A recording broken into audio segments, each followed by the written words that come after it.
So as you saw in Salty Beard's video, Vancouver Island is freaking gorgeous. The cycling is just spectacular. You ride along these gorgeous moss-covered cliffs. You ride past all sorts of waterways like the San Juan River here. You'll see tons of jaw-dropping waterfalls like this one here on Harris Creek. And of course, you'll ride through lush forests that blanket the mountainsides. So many of these forests contain some of the largest trees in the world, but you wouldn't necessarily know this if you were just racing by on your two-wheeled steed. So while it's great to have all this spectacular scenery, the experience is significantly enhanced when you have context for what you see.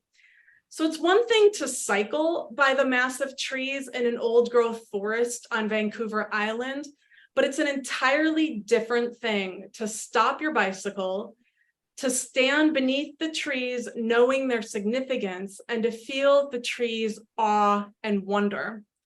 And that's what Dirty Freehub is all about. By reading Big Lonely Doug, you'll understand the culture of the area, the history, the people, the places, the land, and you'll fall in love, we hope, with where you ride.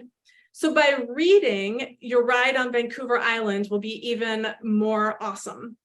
And just in case you're not a bookworm, we've provided a number of different ways you can learn about the area, from podcasts to videos and photographs and short articles. So they're all on the website.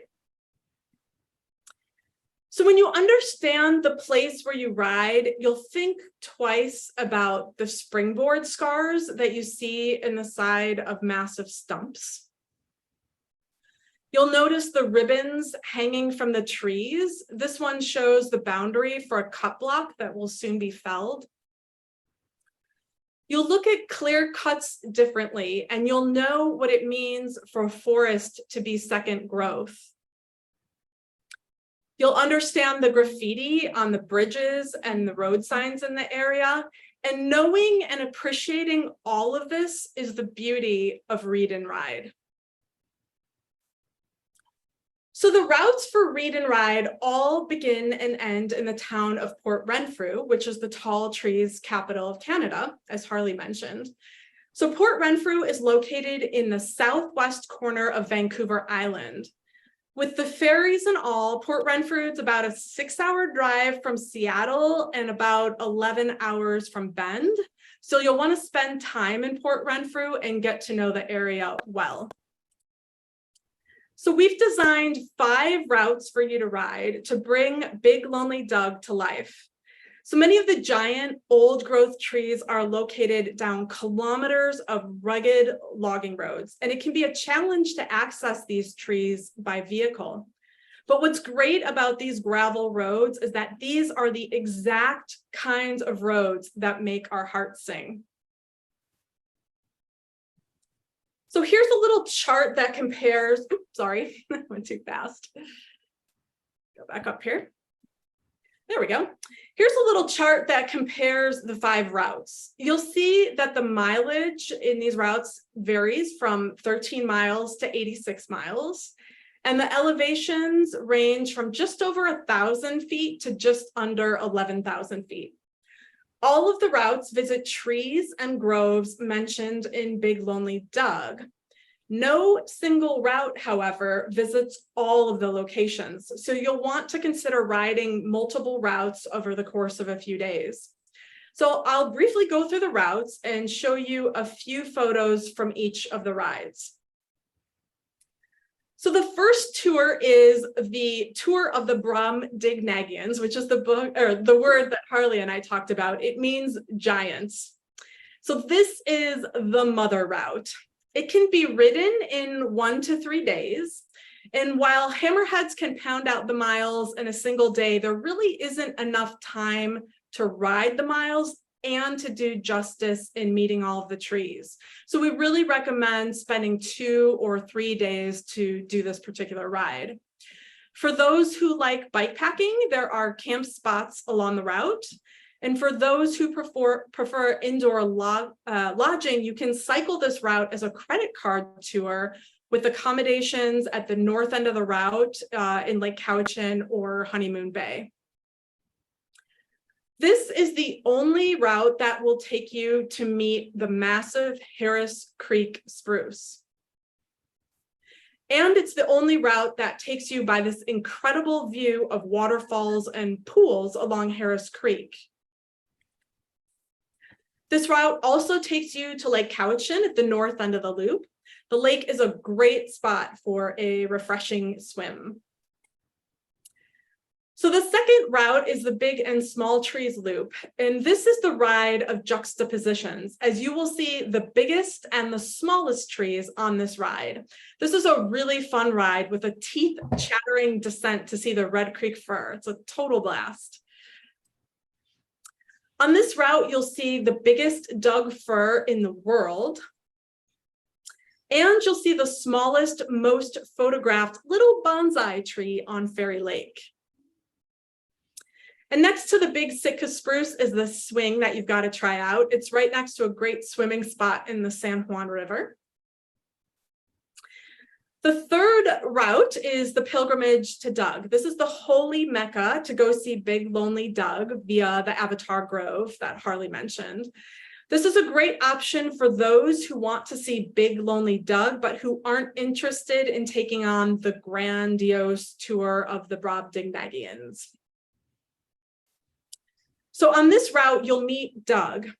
Make sure to take the trail to stand at his feet, as it is truly a spiritual experience to stand beneath him.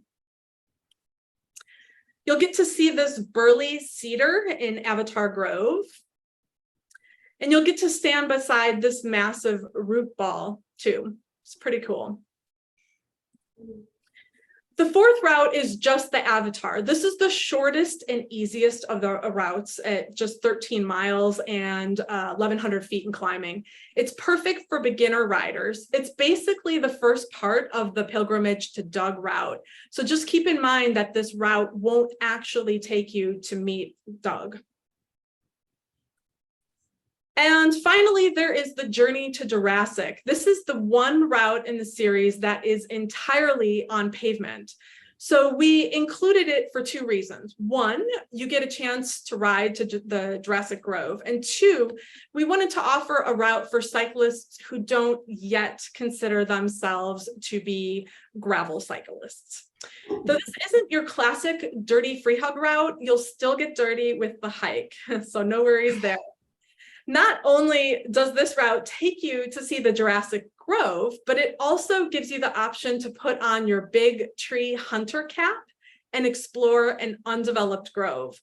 So for this grove, there's a faint trail that will take you a bit into the woods, but after that, you're entirely on your own to explore. And it's really exciting to see these trees without a trail, finding them on your own. So this is one find in that unnamed grove. It's a bunch of big trees growing out of the root ball of a massive downed tree. And this is another fun find. So not only do the trees grow large on Vancouver Island, but so do the fungi. This guy was ginormous. So that is just a super brief overview of the 5 routes. You can find guides for all of these routes, including maps, information about terrain, points of interest along the way, route notes, and more on the website at dirtyfreehub.org/biglonelydoug. And one other thing I wanted to mention before we go to the Q&A for the routes is how best to combine the routes. So if you want to cover all of the miles in Read and Ride in this series to see all of the groves and all of the trees, I suggest that you do 3 rides. You want to ride the Big and Small Trees Loop. You want to ride the tour of the Brobdingnagians and doing the route option listed in the route guide. And then finally, you want to ride the Journey to the Jurassic. So if you ride these 3 routes, you will see it all. So I'll turn it over to Linda. Are there any questions about the routes? which route was your absolute favorite route? If you only could do one route, what route would that be? Definitely the tour of the Brobdingnagians, because you'll get to see most all of the trees. It's a lovely ride with a lot of variety, some good hill climbs, some beautiful smooth gravel, and some rough gravel too. But it really, really, really is a spiritual experience seeing Big Lonely Doug. And so regardless of the route that you ride and that you choose to ride, or the multiple routes, make sure that you go see Big Lonely Doug. There's this logging pad that provides a great vantage point of the clear cut. And I wish I had another night there, because I would have loved to have camped on that logging spot, that logging pad, and just to sleep with Big Lonely Doug there, and him standing above. It's just really a magnificent experience. So. Okay. Second question, are e-bikes allowed? Yes, e-bikes are allowed. Okay, yep. E-bikes are allowed. Is there a hotel in Port Renfrew? There are accommodations in Port Renfrew. However, Port Renfrew does not have nearly the capacity to accommodate all of the eco-tourists who are flooding to the region. So a lot of the hotels in Port Renfrew have been booked out months in advance. So what I recommend that you do is you call a couple of the accommodations and get on a wait list, and they will let you know if there are cancellations. So that's going to be your best bet to find accommodations in Port Renfrew, particularly if you want to go ride this season. Okay. Any other questions from the group?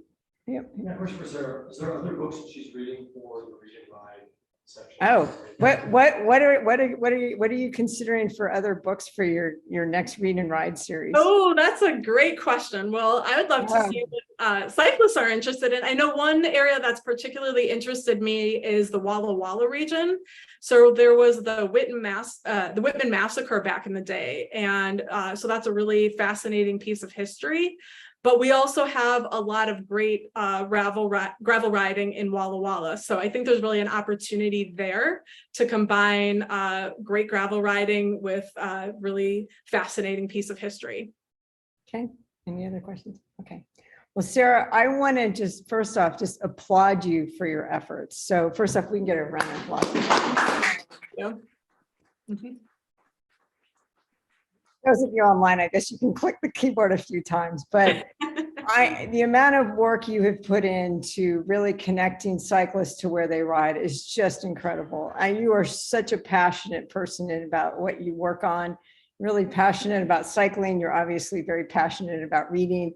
My final question is, as you interviewed all of these different people for the various podcasts and read the story, who was really the hero that you found, the person that you admired the most? You know, actually, I was hoping to interview Lorraine Cronin. The book starts out talking about Dennis Cronin, and he is the logger who wrapped the green ribbon around the tree that said "Save Tree." And Harley talked about this, about, you know, how he came across writing this story, and he figured there had to be someone, and a logger probably, who saved this tree. And I would have loved to have talked to Dennis, but he passed away a couple of years ago. And so I reached out to Lorraine, and I just want Dennis to know, up there, wherever he is, that he has, just by doing this random act that seemed maybe like a nothing, that split second decision, he really has changed the course of history, because really Big Lonely Doug has been an inspiration for the not only the book, but the tree itself has been an inspiration for conservation movements all over the world. And like Harley said, there are trees that are bigger and more beautiful, but there's just that stark image of seeing Doug standing there in this clear cut all by himself. And so that's mine. Okay. Well, thank you so much. We appreciate everybody logging in. We appreciate any patience. We've had some really minor technology glitches this evening, and you can find all of the routes are now live on Dirty Freehub. You just click and go to, the easiest way for me is to find them on our map. And so our map will show you exactly where they are. But it's also. And then the whole read and ride program is under stories. Stories. Yeah, so there's a tab called stories, and you can click on that and it'll take you right to there. I also do want to thank again Crow's Feet, David, for hosting the event as well.